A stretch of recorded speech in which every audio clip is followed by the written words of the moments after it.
Hey everyone, Mister Swerb with the Cardboard Jungle, checking in with the latest sports card market update. Some new news. Leaf trading cards with the new CEO.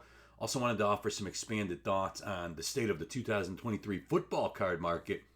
And also just some hot products we're seeing as a big breaker and a big eBay single seller in the Cardboard Jungle. So let's start with Leaf. Leaf trading cards announced just today Kevin O'Neill as their new CEO.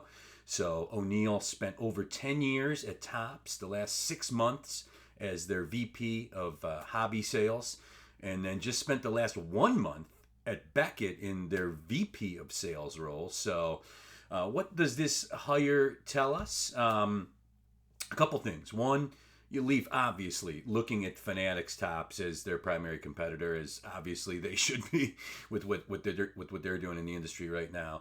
So they go in and they hire a guy that spent 10 plus years at Topps, so familiar with the new enemy, the new big boy on the block, Fanatics Topps. I think also telling that they went out and hired a sales guy. So Leaf pretty good sized organization. And I think telling that they went out and hired somebody that has acted in a sales capacity really his whole career, as opposed to somebody that's more of the COO or organizational builder type. So Leaf probably smartly placing a premium on somebody that's familiar with their primary competitor and somebody with some sales pedigree. They also announced that they internally promoted a couple people to VP roles from within Leaf. And of course, Brian Gray, the longtime CEO of Leaf, stepped down earlier this week. There's been some speculation he could be headed to Fanatics. He mentioned that he was stepping down to spend more time with family. Also mentioned that it was a long time coming, that he had to make sure that he was, passing it off into good hands. So O'Neill, somebody that you would think endorsed and probably promoted by Gray to supplant him in the role. I think, also the hire tells us Beckett, I mean, really has just been a hot mess these last few years, just losing market share in all the primary things they do, and including sports card grading, customer service issues. We used to send a lot of cards to them to get graded. I just won't do it anymore.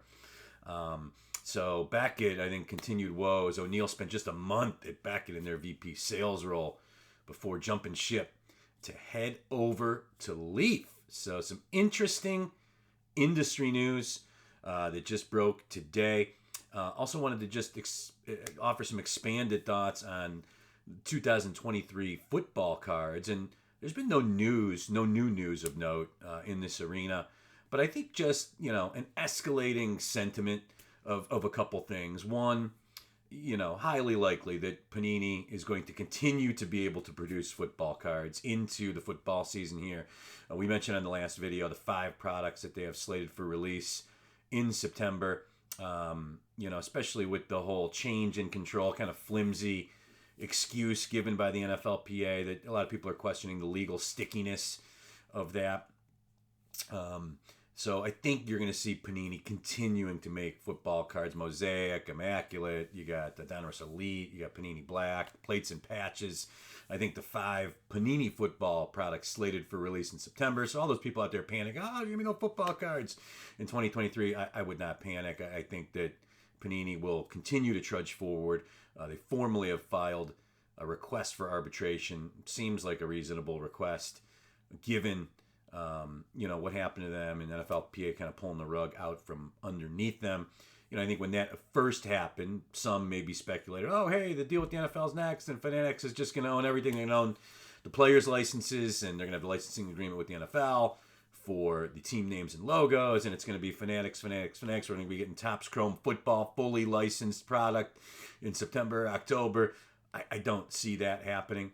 Again, you look at the NFL's history. The NFLPA is going to be quicker to act in these situations for sure because, quite frankly, the NFL player careers are so short. The NFLPA has had a long history of acting quickly and obviously in the favor of things that are popular with the players.